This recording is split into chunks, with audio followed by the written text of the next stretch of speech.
So you teased us something in the last. Oh gosh, you're not hoping for that story. Yeah. Boring as. Hang on, what was this? Yeah, what did you do? It was at university. So after leaving school with my illustrious 65, I'm sure my TR was 65. 65-ish. Yeah, 65-ish. Did a Bachelor of Arts because I knew what I wanted to be when I grew up, and I chose political science, maths, and music, which is the strangest combination of I don't know. Absolutely. I don't know what. Like that is, they don't even go together. It's like a chemical thing that doesn't fit together. But that's what I did. So My friend Tom's been very similar with that. I think you follow him on Twitter. wordless to me. No, that's Ben. Then I don't care. That's about him. It's not wordless to me. I don't. He's Cowhouse at the moment.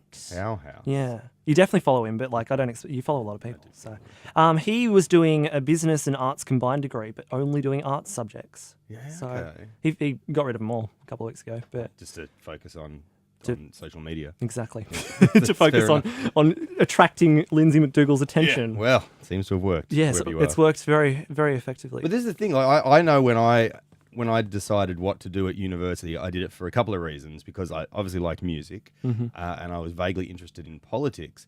But music and maths don't have essays. Yep. And political science, the only essays were talking about how Machiavelli fucked over a bunch of people or whatever, or how McCarthyism was bad for America, and it was shit that I really liked. Yeah. Sorry, I haven't sworn on microphone for a while, so it's a little bit weird. It's exciting. to say It's that. liberating for you. It was kind of. I'm worried when I get back to work on Monday if it'll just all start falling out. Yeah, and so I was just laziness. I hate doing essays, and I still hate doing essays. I like the fact that in mathematics, you do stuff and it's right or wrong. It's not up to the mood of the person who marks it to go, I don't really like the way they've written that. Yeah. Whatever. See, I think I'm a bit the opposite. Like I do get what you mean in that people can sort of have their own Take on it. Yeah, their own It's take. very But subjective. I sort of enjoy that subjectivity. I sort of enjoy the fact that people can have different takes on things, and I think it's a bit of a gamble. And I think if Even you now that you've kind of grown up a little bit since then, I'm guessing, and have met actual university professors who mark stuff. well, I haven't and they're met a just- university professor Oh, because I'm right. not even at bloody They're- uni. So they're all poor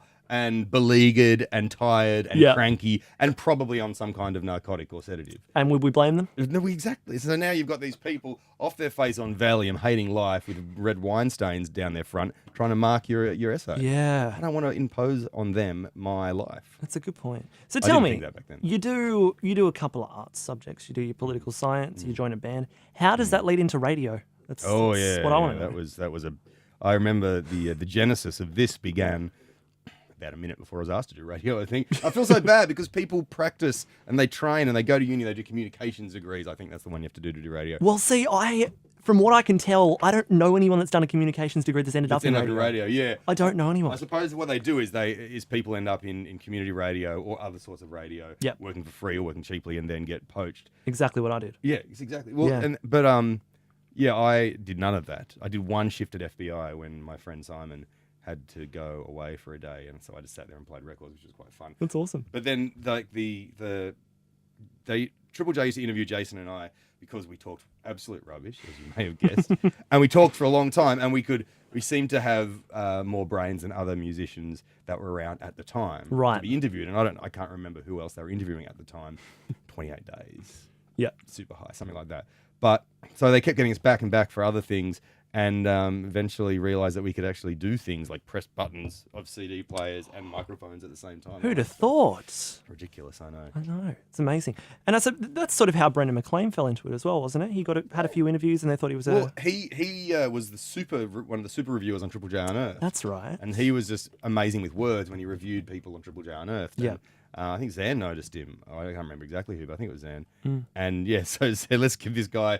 We got him like a little. He did like a take 5 or whatever on a special Triple J on Earth Day program, 5 songs. Yeah. On Zan's show, and was just great at saying things. Yeah. And that's the thing. You have to have a way of saying things that's more than just, when you turn on community radio. And that was Parquet Courts now, and the thing, and although sometimes my show does sound a bit like that, but whatever. Yeah, it's like it's just that you just got to be basically. It's called a speed break, mate. You gotta keep it tight. Keep it tight and bright, straight on through. I can never do that. I always end up saying something about the band, and then I get bogged down. I have to go. Oh, right, sorry, the song's starting now. I'm interested in how, because I know with the radio stations that I work with, I get air checked quite often. I have the air check meetings. They go through stuff. They improve me. Fun, yeah, joy. So how does it work at Triple J? Because it does sound really loose and really it sounds like you can sort of just put all your personality into it. Yeah. And is there a lot of critiquing that goes on? Is there a lot of air checking? There is air checking once a week. Exactly once a week we get air checked, Right. and it's hell. And I've been doing it for 10 years, and it's hell. It's still hell when you get in there and you're asked to pick a point from the last week that you want to listen to, or the people decide what point they want to, listen to, and it's horrendous. And you have to listen back to your voice, which you will always hate how you say things. Yep. And no matter what you do, and then you have to. Then the worst part is that I would love someone to say. In fact, I've actually asked for this. Can you just listen to it yourself? Get all the bits out you want to say. Send me an email with the voice. I'll listen to it in my own time, and I agree with you. Yep. Rather than, so Lindsay, what do you think? What do you reckon about that? What do you reckon? Right. Can you just?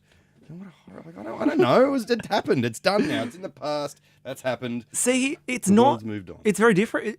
The way that you seem to want it is the way we get it Yeah. Okay. at where I work, and yeah, it seems to be the way that you get it is sort of the way that I would like it. You're right. You would like the chance to appraise yourself. Exactly, which I do. I mean, you're your own worst critic, right? Is that true for yourself? Oh yeah. But I'm also my own laziest critic. So Yep. I'm like, that was horrible, Lindsay.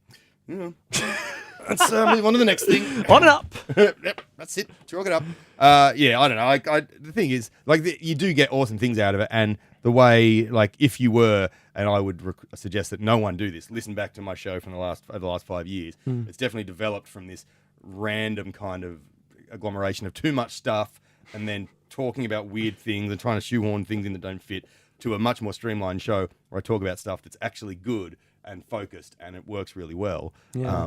You can see that those air checks do work, but you look back over a whole thing and you see how good it is, but individually every day, it's not much fun. It's my least favorite thing in the world, but at the same time, it is my favorite thing because I mean, my favorite thing is to constantly be improving myself in every aspect. Really? So, I guess yeah. you're 18, yeah, I mean, I've got that sort of drive at the moment. I'm sure it'll slow up by the time I'm about 20. I think. Yeah, It's 20 and a basically half. sets in, then you just ride it out till you die. That's what I'm thinking. It's a slow decline. What's a typical day like for you at Triple J? I mean, what time do you get in? When are your meetings? Yeah, we don't have too many meetings. It's good. I remember when Scott left, when Dools left to go to commercial radio, he said that they have like so many production meetings and then meetings with like the advertorial staff and all that kind of stuff. So Trying many. to work out how to get the words dominoes into your talkback, whatever. That's a great story, Scott. You reckon you could, instead of saying you were going on a date to a restaurant, can you say you were going on a date to Domino's Pizza? Anyway, that A bit of banter, not sponsored by Domino's Pizza. No. Although, actually, no, I'm allergic to wheat and I don't eat cheese, so don't worry about it. We could get you one with just a tomato base. I'm allergic to wheat, though. You'd have to just the tomato base. Man. Just a tomato and some olives. It's just a tomato soup with olives. in a Thanks, tub. Domino's. Yes. No. So I get in about 10 o'clock or a bit later as the week progresses. Yep. Thursday and Friday can be a little bit loose. And we actually do have a meeting of sorts at 11 o'clock, which is when Hannah's my producer. Yeah. And you know Hannah? How long have you been working with Hannah for? Since about halfway through my first year of doing Drive. Right. I think, yeah, which was when she was 21, maybe almost 21. Yep. She comes straight. Although Hannah had been producing Richard Feidler, who does a conversation hour on ABC Grown Up Radio, been doing his afternoon show before that when she was like 19. Really? So, yeah. So She's at Wix Girl on Twitter. Yeah, I Wix think, Girl and with an she's- E, WICKES. She's really funny. So She's funny. yeah, give her a follow. She's good. You should give her a follow. Say good day. Shouts Wixie. She was worried. She's a bit worried because you guys were all following her, but she didn't know if she'd really met you all, like all the Project U people. So she, these guys are stalking me. But then she did meet you recently at a thing, like name to the tweet. Vampire Weekend, I think it was. Was it? Yeah, right. And I think it was a weird way of meeting her. It was because I went and took a photo of her and a friend because they were dancing, and That is I a was weird like, way of meeting someone. That's you'll find that sometimes that'll get, and you end up in court doing that. exactly. You can often end up in court from taking photos of people. Yes. But I did go up to them and I said, can I tweet this on the Project U account? And I said, yes. 5 minutes later, the Basics tweet back and say they look happy. So I went back up to her. I was like, the Basics just tweeted about your dancing. It's all right. It's not Wally. Wally doesn't tweet from the Basics. That's what I account. thought, It's just yeah. gonna be Schroeder. Who? Cares? Hey, Chris. Hey, man, Schroeder. how are you? So that's how you met Hannah. Probably. Yeah, that's how I met Hannah. And I think I'd seen her on Twitter before, but I didn't put the face to the tweet. Yeah. I do that a lot. That is very common. Anyway, she's my producer. Yeah. There you go. You got that. And then we get in. So Hannah and I have to decide what's on the show. So by 11 o'clock, we've got the rundown. And then Ollie Wards, our program manager, comes over and disagrees with it all, and we then agree with everything he says, and as soon as he walks away, go back to the original plan. That is essentially how every single production meeting goes, with a few exceptions. Yep, and just cope with it in the air check when you Yeah, exactly. just Oh, sorry, I know you said to do that. Just didn't have time for the prank call today. Yeah, we just with the song premiere and stuff. Like, tell you what, promise you, Ollie, prank calls next week. Absolutely. Yeah. That was you in 2007. I don't think I have done. No. Oh gosh, I have done a prank call. It was bad too. Oh, you'll hear about that next.